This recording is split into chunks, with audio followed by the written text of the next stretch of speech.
Everyday life issues broken down to help you build your own opinions on the issues that matter most.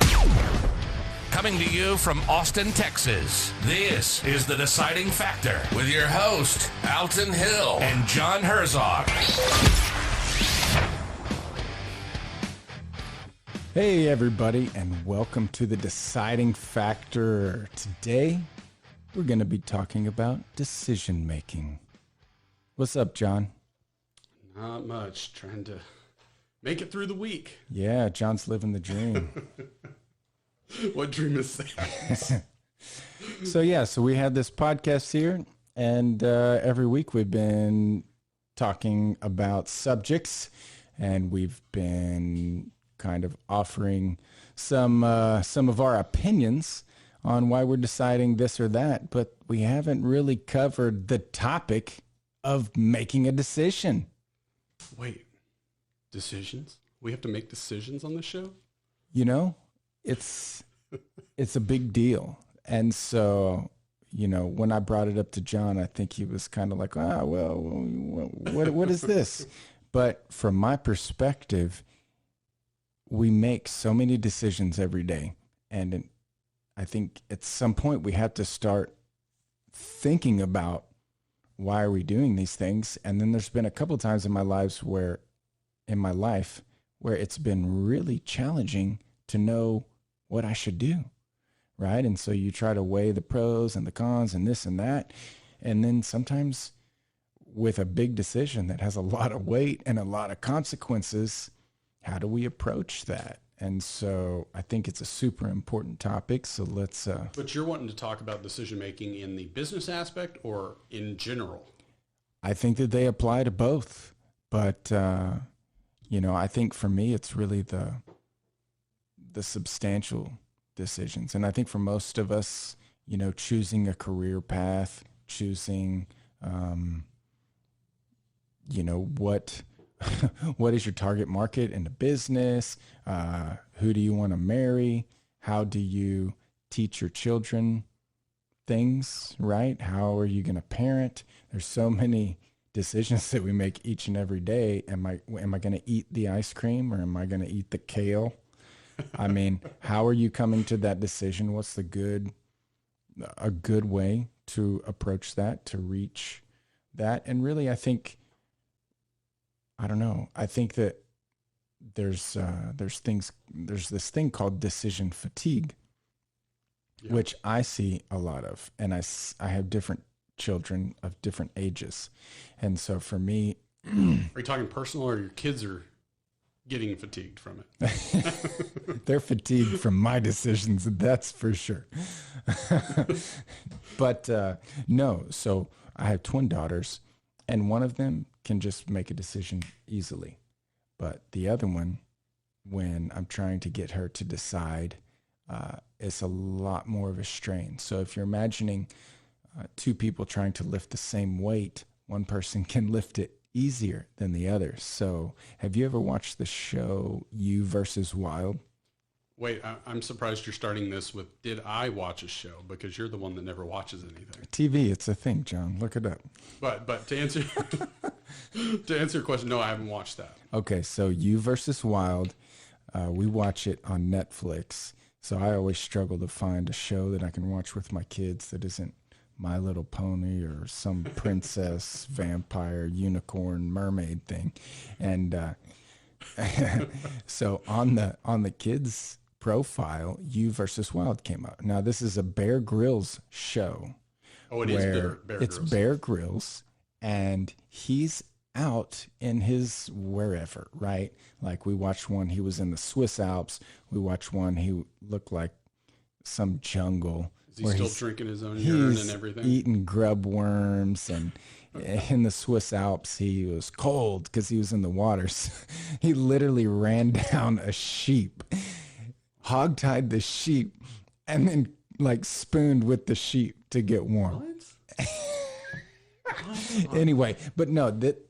And you think that's okay to watch with your kids? Man, I'm telling you, what happens in this show, there are 4 or 5 different decision points where you have to click the remote It pops up like Bear Grylls. Really? He comes like one of them.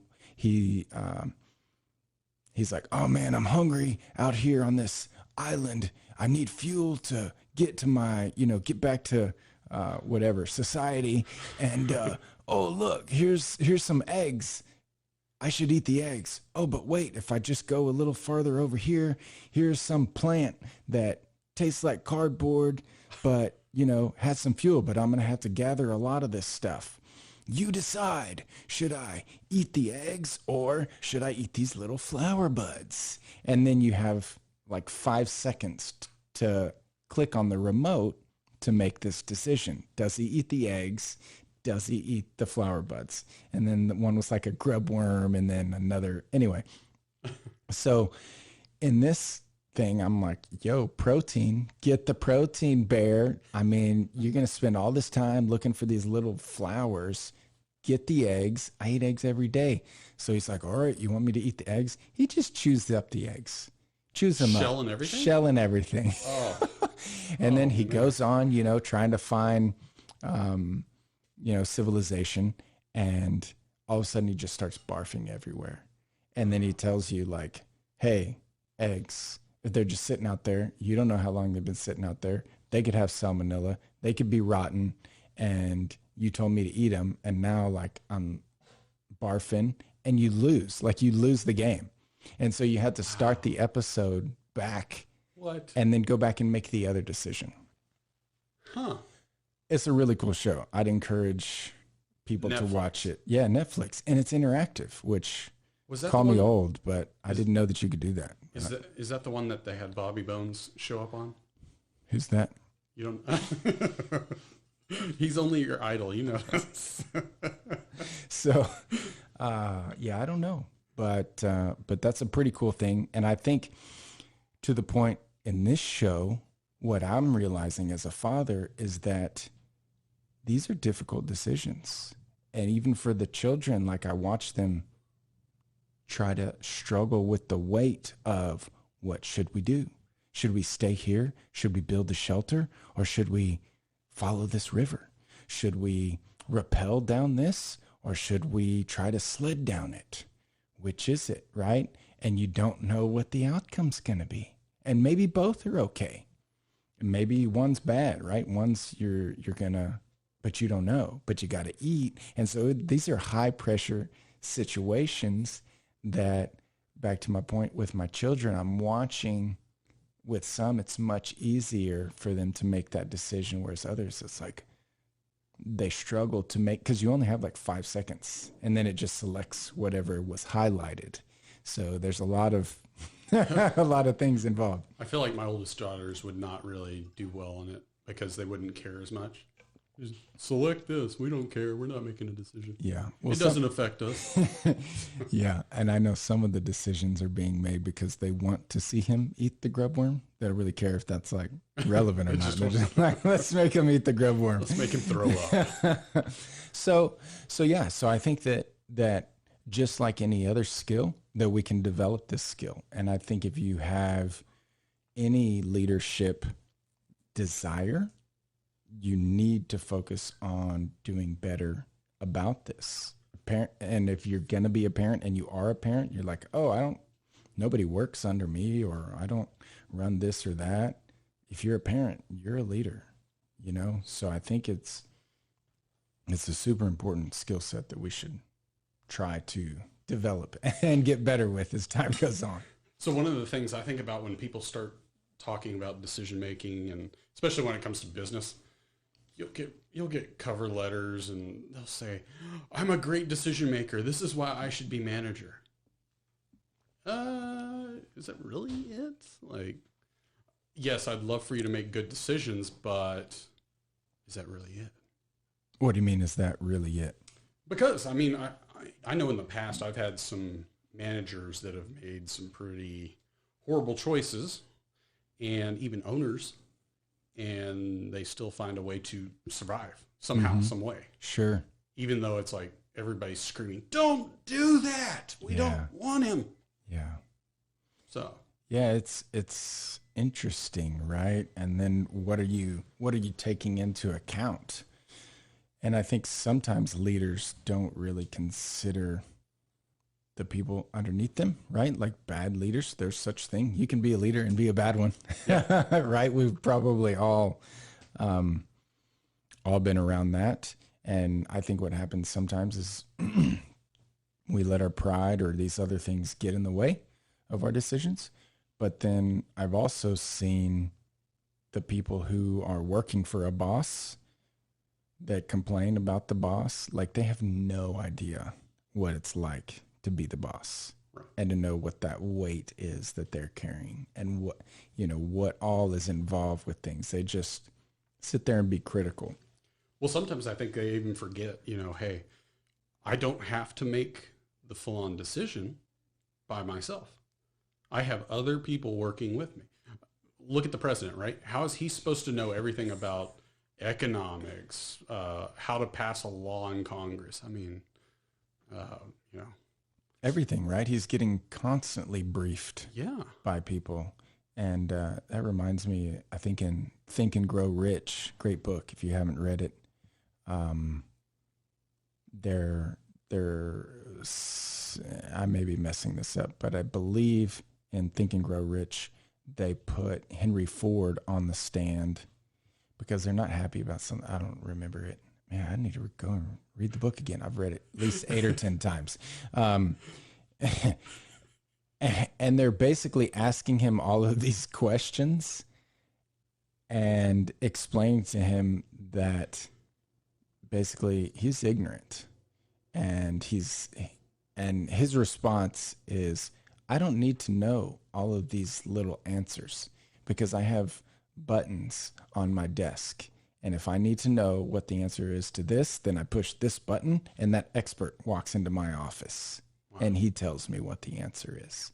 So all of these little trivia questions that you're asking me, I don't have to know because I have buttons that give me those answers, right? And this is Henry Ford back in the day.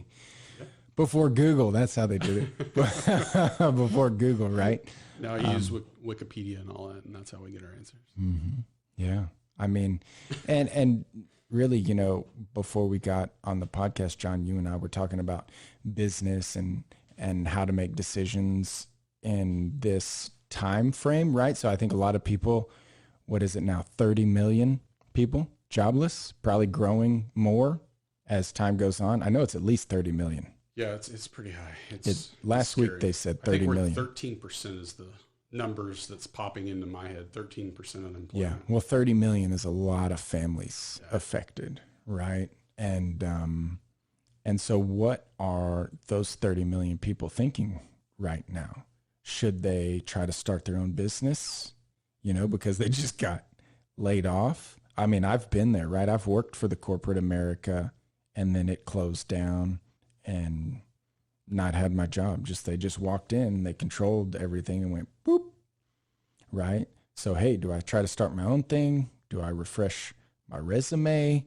Do I now the weight of this decision? See, when you're getting that steady paycheck, you're not thinking about what do I do with my life. You're just collecting that check, and then you lose the job. And now the weight of making a decision comes into play. Now it's forced on you. Time limits. So what do we do? And can we thrive in that environment? I think that we can, but I also think that there's, some things that we can do to make that a little easier than it has to be.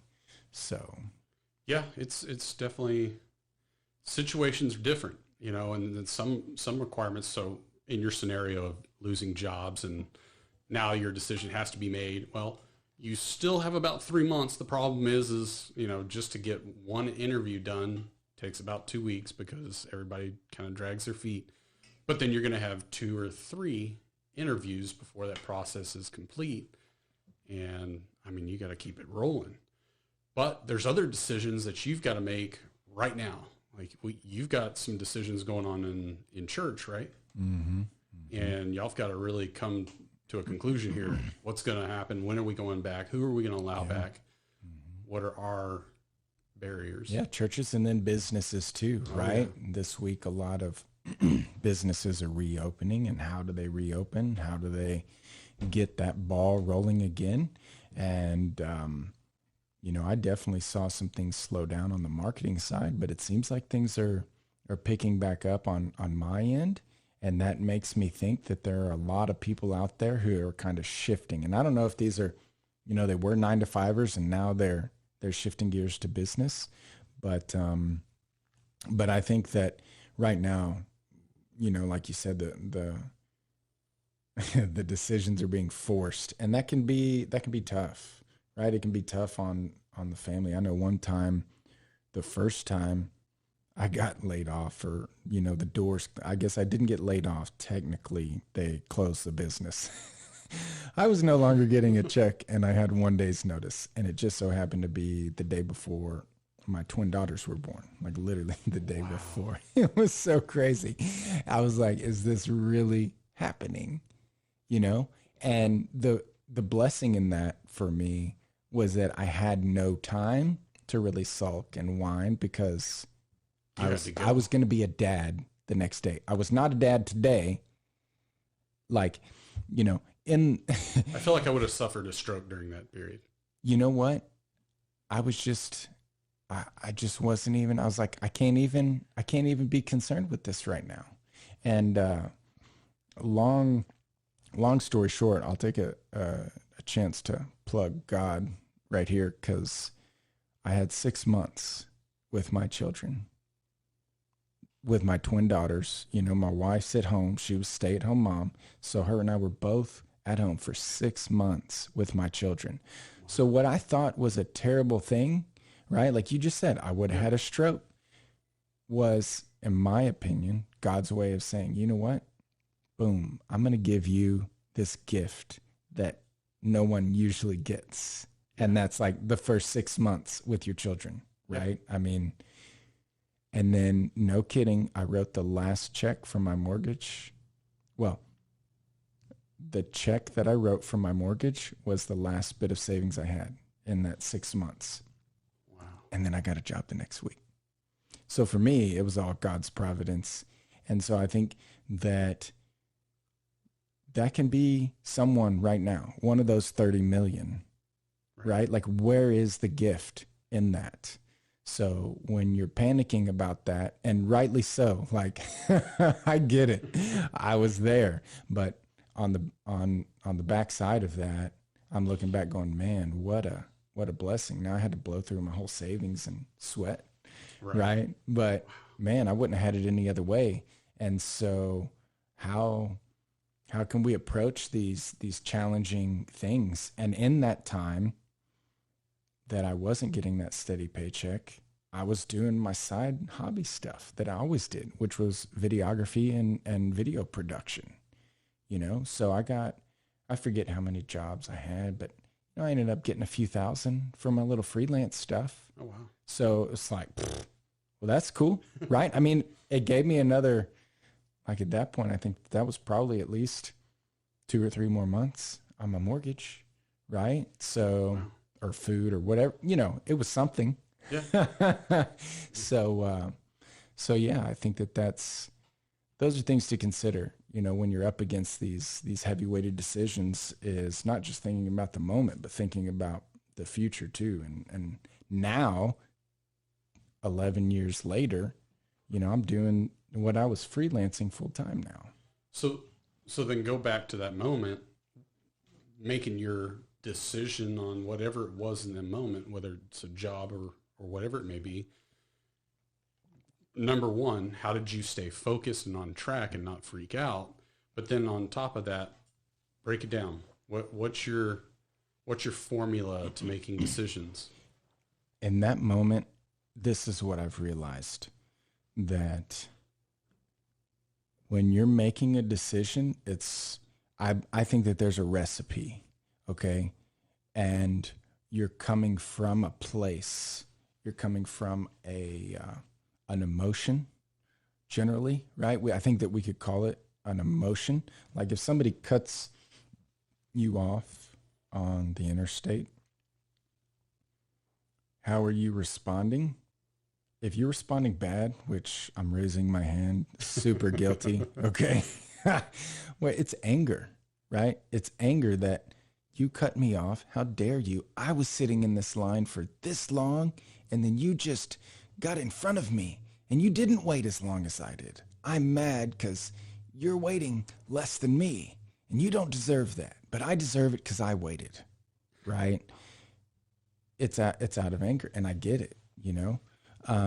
So in that moment when I'm losing my job, I had it's like you're coming up to a crossroads, and we have to figure out, do I want to make a decision based on fear, based on scarcity, or do I want to make a fear based on faith, based on abundance? And then I always ask, what's going to serve me? If I freak out and panic, how does that serve me? I mean, you know, it's like a kid throwing a temper tantrum in the store. Like, what are you doing, kid? Like, kicking your legs really hard is not helping you. You're not getting the candy. But as adults, I think we kind of do the same thing with this freaking out in our own heads, which lead to other things that are worse, right? Like addictions, depression. And so when I looked at that, so I looked down the road and I'm like, oh, that mindset, where does that lead? Or I just say, you know what? God tells me to have faith. Now he's really asking me to live it. Before it was like, yeah, have faith until next week. Have faith until next week. And now he said, have faith until. Well, okay, so I see this road that could lead to a lot of bad in my, fear and freaking out. Or I just take my chances on God, or just on that something positive is going to happen. So which do I want to use my imagination for? And for me, in that moment, I was like, well, I know where this goes. Let's try this one and see. And if I'm proven wrong, then, well, at least I was happy and trusting and focused on the right directions for a little while, right. Before. So I think that's, you have to ask yourself, or do you want to make that decision out of fear? And I'm saying fear, but you might say, well, this is the safe play. This is the smart play. That's what that sounds like. Well, it's pretty good like this. But what could it be? So mixing in a possible risk versus reward, or fear just to play it safe. You need to recognize why you're making that decision, right? And where is it really coming from? And I think that some people, like I can say, because I'm kind of crazy, I'll say that decision was made out of a scarcity mindset and fear. And you're like, what the response to me is that I get, no, Alton, you're crazy, and you're taking on all this, there's all this risk here.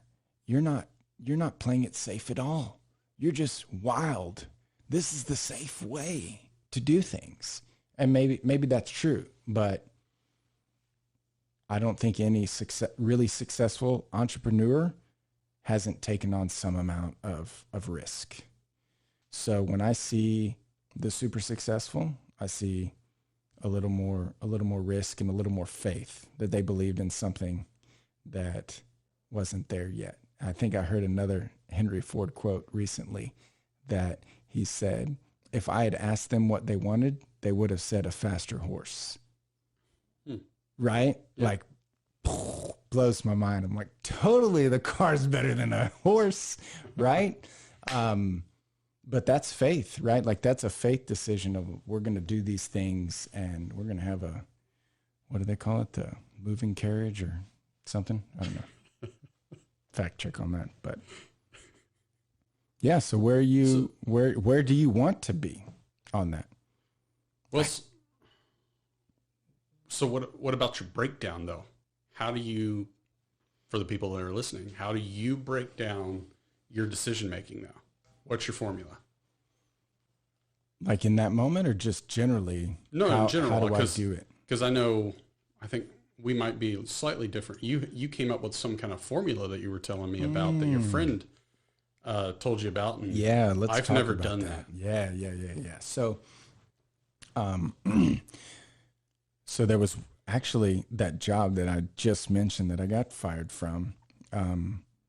Actually, during that job, before I got fired, I had like a nervous breakdown where I was a full grown man going home crying in my car, like sobbing. That Like I bad? would be so embarrassed if there was a video of how it's so the opposite of who I am.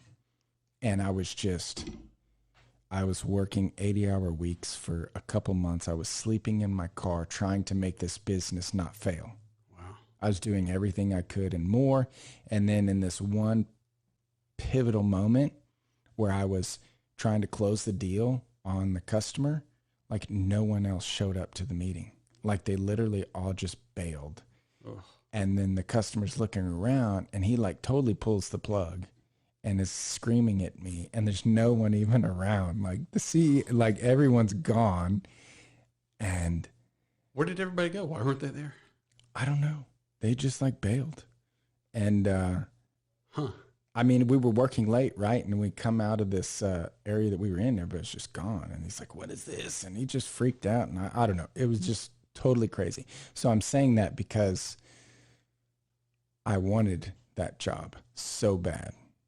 I was in this really boring, lame job, and I'm trying to find a new job because I felt like the job that I was in before that company was a real dead end. And I'm looking for all these new jobs. Now the job that I had was a very corporate job. It was very, what you might say, it was a safe bet. I had benefits and I had this. It was very like what everyone wants. Is this, if I said the name, you'd know it. Everybody knows it. It's a huge international company, okay? But I was just bored out of my mind and they weren't paying me anything. And I'm like, this is not working for me. So I'm on the search for these other jobs, and then I'm getting these offers, and I'm realizing like I have this bird in hand. It's better than a bird in the bush, right? Or two in the bush. So what am I doing? Chasing these other companies. And so when I would get offers, there was this one point where I really didn't know, should I take it or not? It wasn't so much better that I just had to jump, right? It was like, well, I think it's better, but I'm not sure, and I don't really know what to do. And so one of my mentor engineer friends, like, Alton, I got you. Look, this is what you do. You pull out your Excel spreadsheet and you put... Because you can't say engineer without Excel. Yeah, it's, I mean, I still use this, but it's more in my head. But if it's a big one and you're a geek, you're going to love this. So, so basically you put all of the things that matter to you about the job, but you could say that about the woman you're going to marry, anything, right? You could use this for, but let's just say that it's a job, or like a college you're going to go to or whatever. So you list all of the criteria that the job is going to offer. So it's going to have pay. It's going to have, work schedule. It's going to have commute time. It's going to have benefits. It's going to have bonus structure. It's going to have, upward mobility or promotion potential or title or corner office or like it has a gym. I don't know, right? Like all of these things that are important to you. Okay. And then next to that, you weight how much each one of those is, right? So if the amount you're getting paid is the most important thing, like that's it. I just want to get paid. I don't care if I'm miserable. I don't care if they have benefits. I just want a bigger paycheck. Okay, weight that one the most, right? And you can kind of, the way I've done it is just like on a scale of 1 to 10. And then you just weight all of that criteria. And then you put job 1, job 2 up there, and then you rank them, right? So, okay, pay. Which one pays more? that one gets a number, right? And then you just go down the list of which one's better. And you can use percentages or like whole numbers or whatever, right? But now you just go across the row and you just multiply, right? It's the weight of how much you're getting paid times X, whatever you put it as for each job, and then you get equals. And then at the bottom, you have a total of, quantifiably which one should be the better decision. So does that make sense how I explained Excel without looking at Excel? Yeah, no, so that's a very unique process. But you're saying you would do that in a lot of your decision making, same, but minus the Excel, just more in your head? Yeah, I mean, any decision that you're having trouble making and you don't know which one's right, which one's wrong, and you're just not sure, it's a way to break it down into bite-sized chunks that you can actually chew on instead of just thinking, well, what is it? Oh, it's this huge life decision. What do I do? Right? And just makes it a little bit more palatable, especially when it has so many consequences. I did that, I guess, maybe when I was, younger, mid-20s. So now I'm approaching 40, I've kind of honed that skill set of kind of weighing those things a little bit better. But I definitely think that that's a huge asset. Oh, which college do I go to? Well, I visited the campus and, here's whatever their status, here's their, whatever. I mean, you just put it all on there if you're having trouble making that decision. And then it also helps you and forces you to decide, well, which is more important, Alton, the money or the commute time? Or are you really deciding that upward mobility is more important than the pay? Right? Like you have to really, it kind of calls you out on the fact of deciding on the little things instead of just arbitrarily doing it, and then gives you a good apples to apples way to decide, which, like I said, I think that's a very engineering way to do it and analytical, right? Yep. But very analytical, nerdy. And yeah, I love it though. What's funny is we didn't really plan this discussion before I came over. Earlier today, I was filling out a questionnaire for a job that had reached out to me for, like a job interview type questions. And the topic did say on there, it said question, how do you make decisions? Do you make decisions in your role? Fill us in, spell it out. Yeah. How would you do this? Yeah. And I have a much different answer than what you gave. First off, I've got to know what the problem is, or whatever the decision is I need to make. I need to know the details, who, what, when, where. I need to really know those areas. Once I do that, then my nerdy side is let's research and see what are my options in such an issue. Of course, most of mine tend to be personnel related. Can I legally do this? Is there another way I can do it? But then I think back to my business processing back at that fitness group that I was with. Mm-hmm. And it was constantly rebuilding all these business processes and trying to make decisions for it. And a lot of the times I had to find a cheaper way to do everything because they were already doing it the most expensive way. Right? Nailed it. Nailed it. No, so let's take, for example, the PEO company, which is a personnel company that you outsource to do your payroll and all your HR type things. But you don't actually own or manage your employees. They're run and owned by that PEO company. So it's great for having a company that only has so many amount of people, but at some point you outgrow it and you need to do everything in-house to make more sense. Right. So looking through it was kind of like, well, here's the cost. And right away, I know I've got to go to the CEO about this. This is not a little, hey, I'm going to go tell my manager and we're going to have a discussion. And they're just going to pull the trigger. Mm-hmm. No, this was, I got to sit in front of the big wigs, explain to them what the differences are, what I would like to do, how I would go about doing it. And then just, pros and cons kind of thing.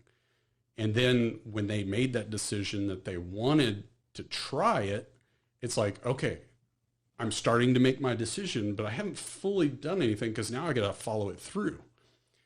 And as I'm going, now I've got to make sure that my decision is adding up while I'm making this change from a PEO company to an HRIS software. Yeah. So human resource information software. And I've got to make sure, are the pricings matching up what I told them it would cost? Yeah. Is it becoming more efficient like I said it would?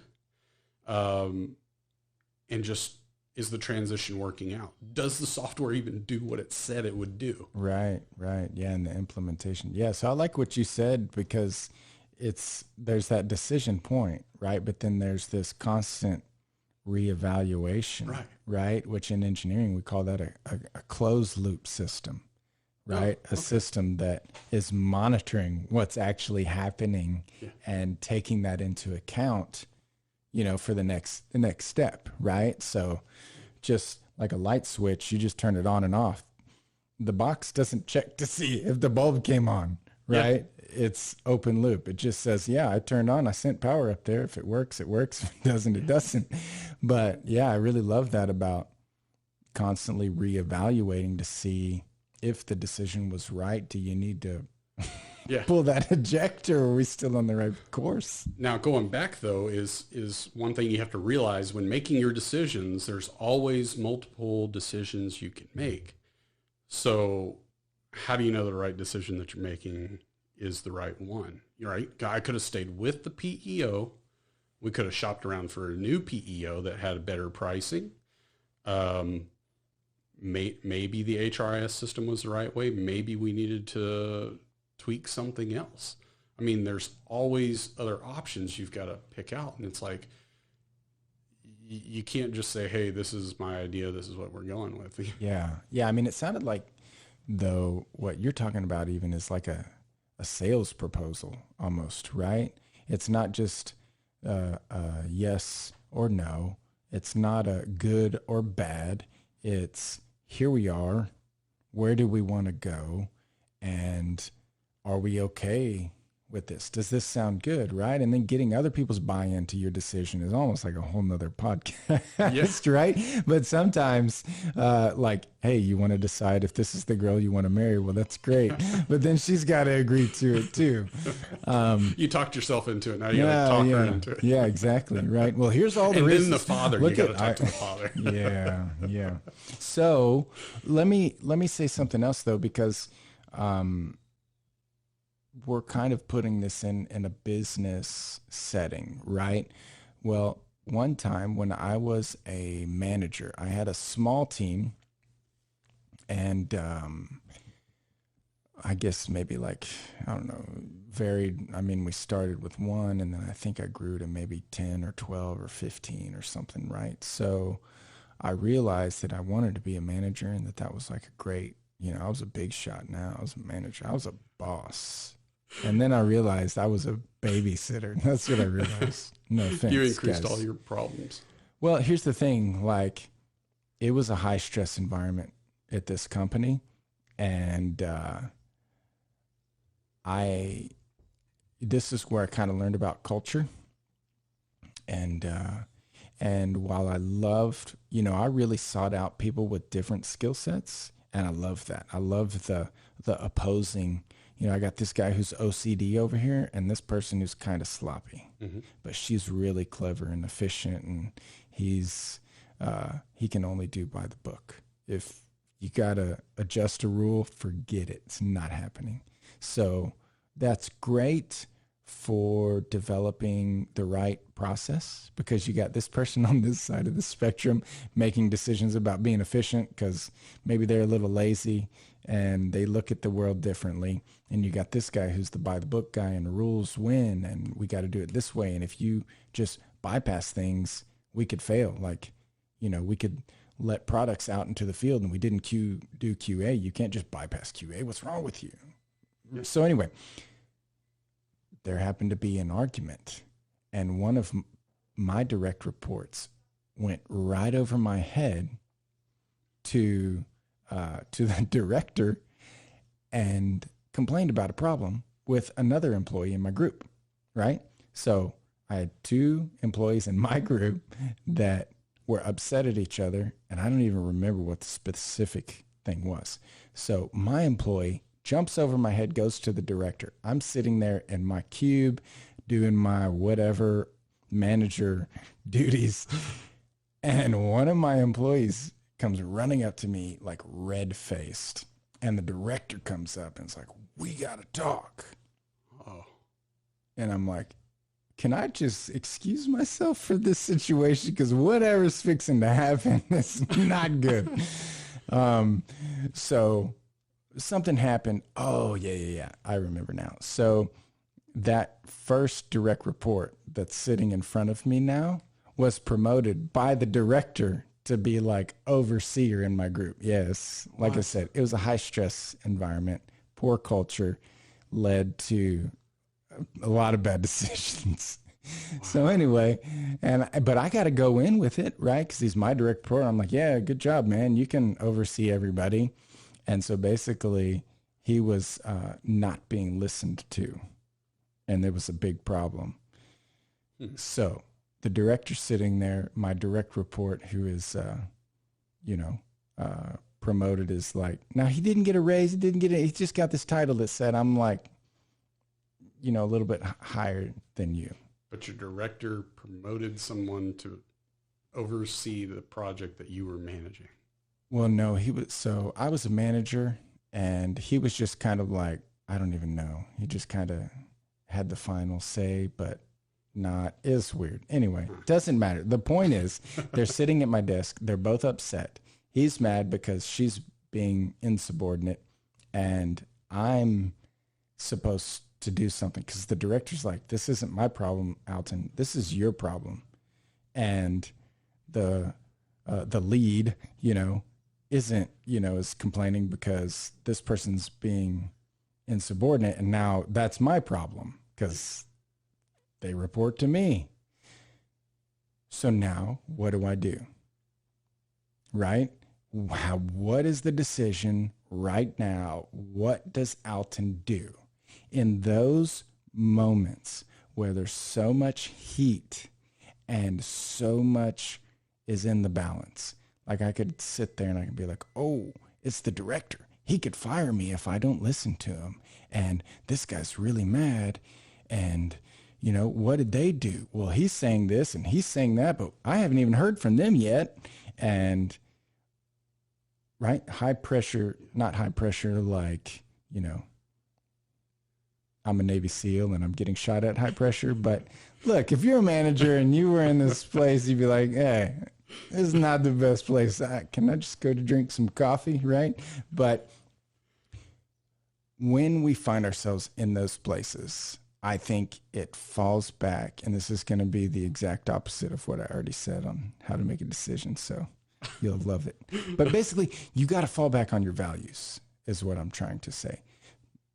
My director told me to go into so I worked in a clean room environment.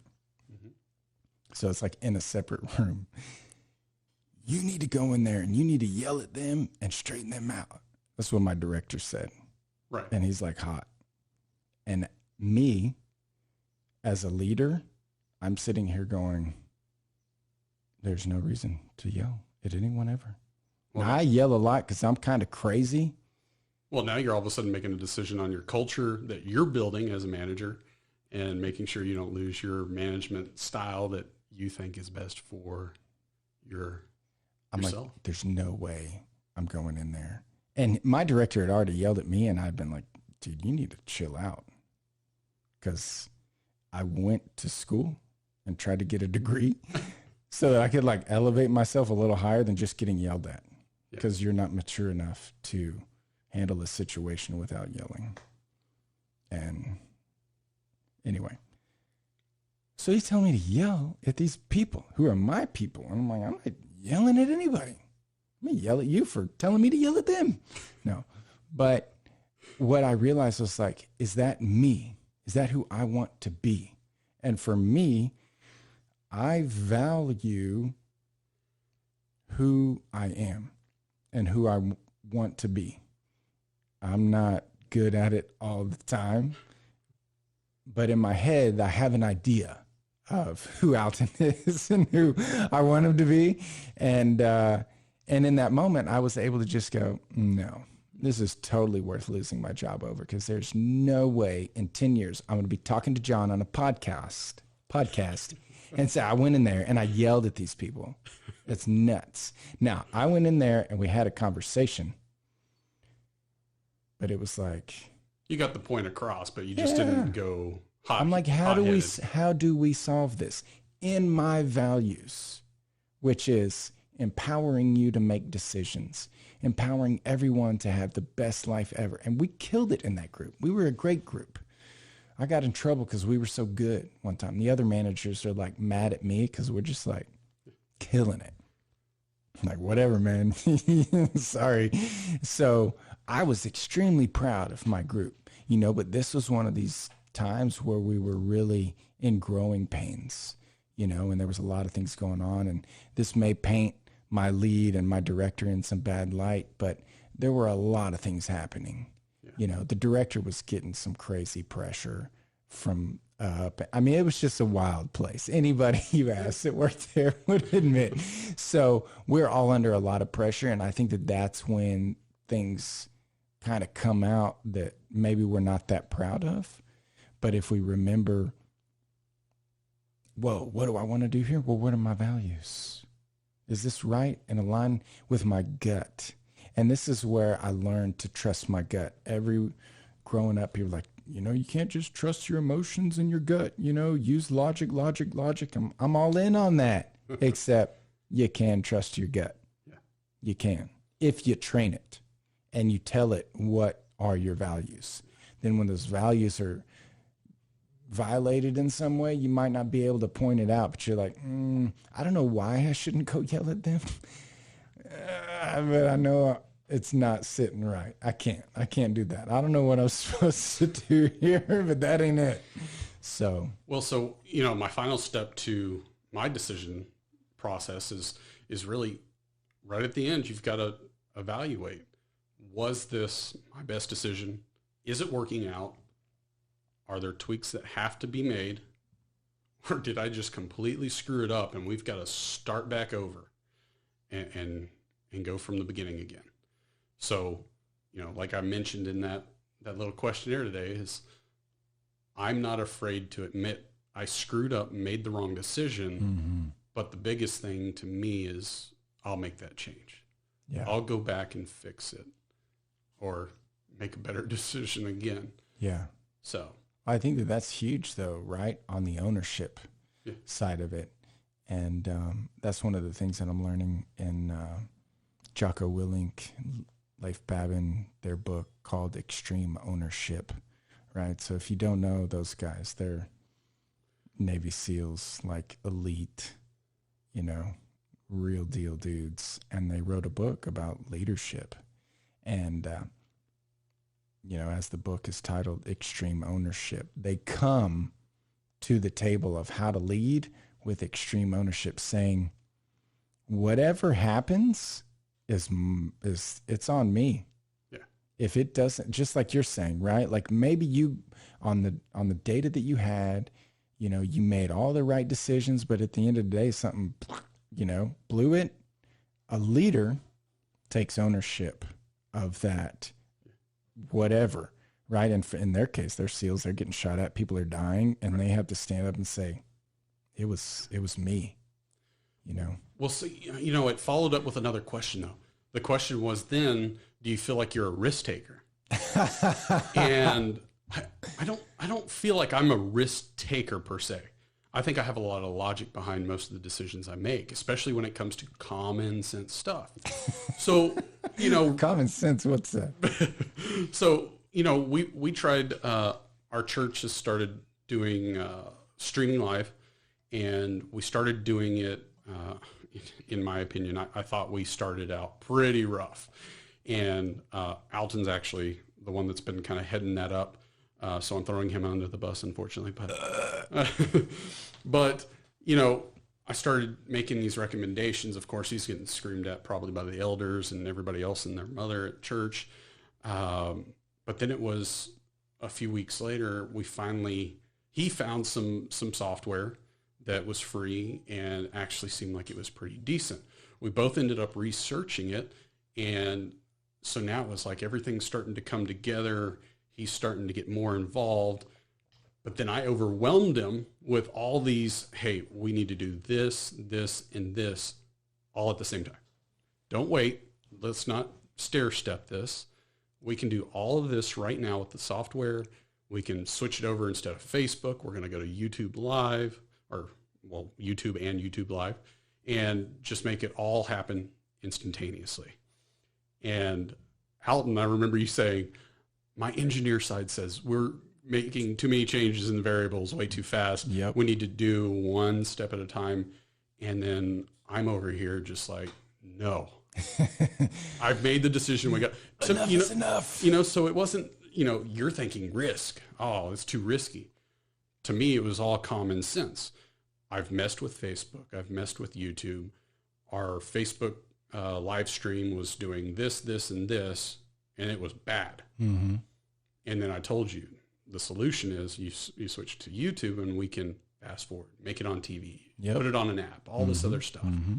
And then I added even more to it, which probably overwhelmed you. Because I remember after our podcast, we sat here and went over details of here, we need to do this and this. Mm-hmm. Mm-hmm. But see, I didn't see that as a risk. I saw it as a necessity, and it was all common sense answers to me. Mm-hmm. We did it.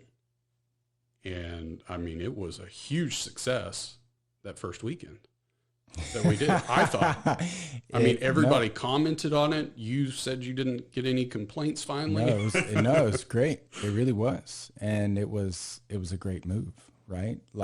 So let's dig into that risk tolerance, right? Because I think what you're saying is that how you approach risk is based on your education.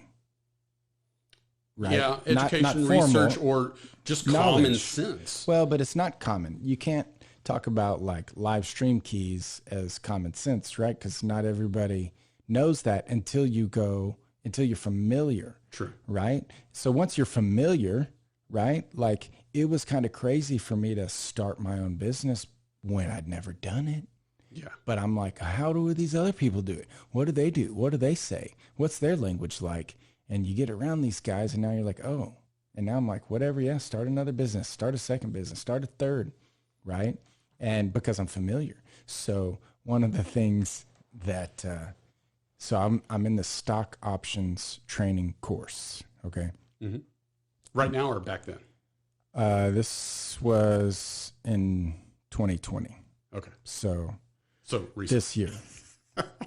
And because I've done stock market stuff, but I found this guy, I liked what he said, and paid what I would consider a decent amount of money for his expertise to teach me, okay?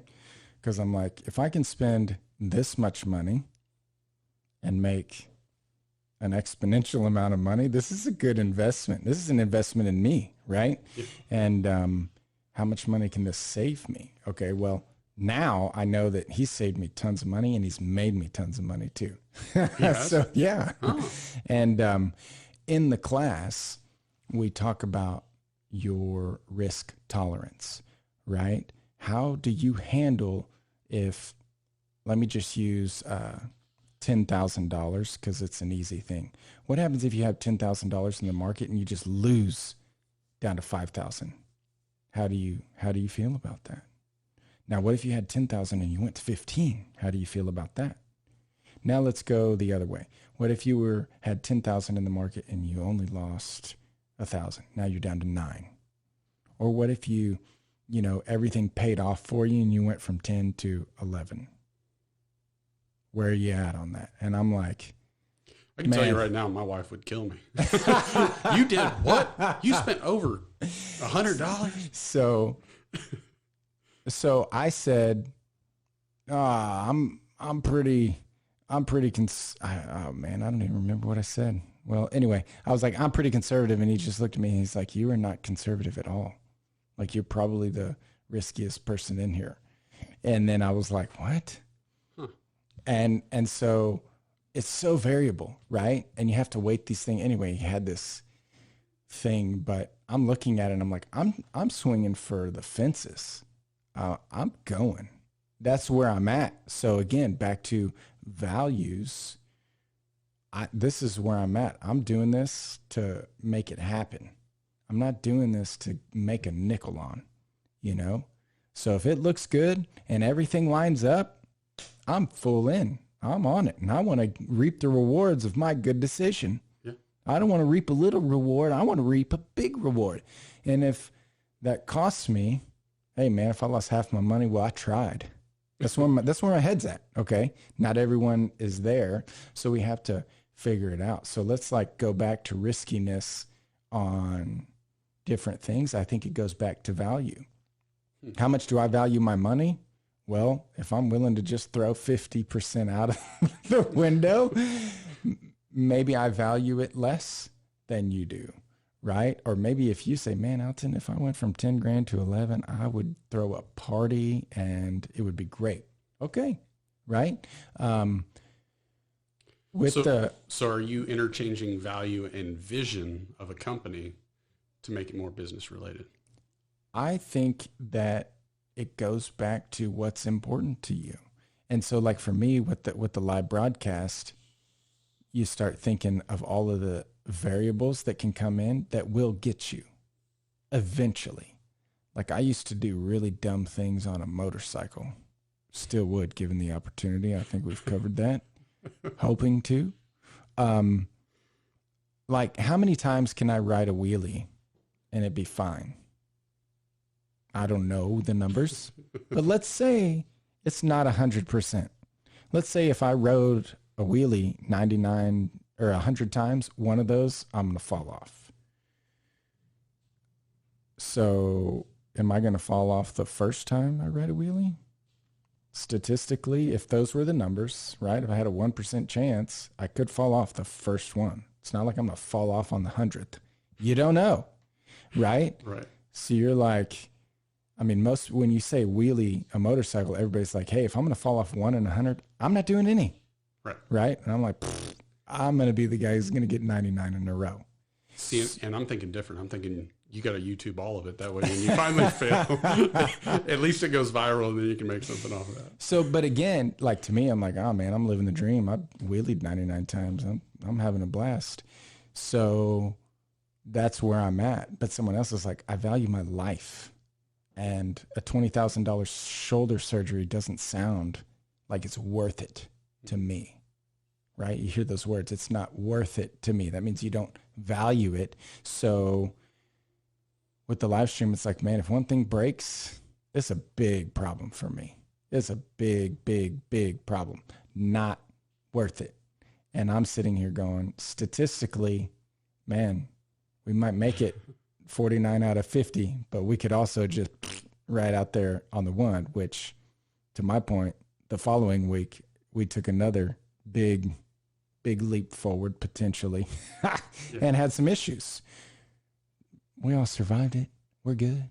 But I think to your point, it's all about that. You're seeing, in this case, you're seeing the vision of man, this is trash. It doesn't even matter. You may as well fail trying.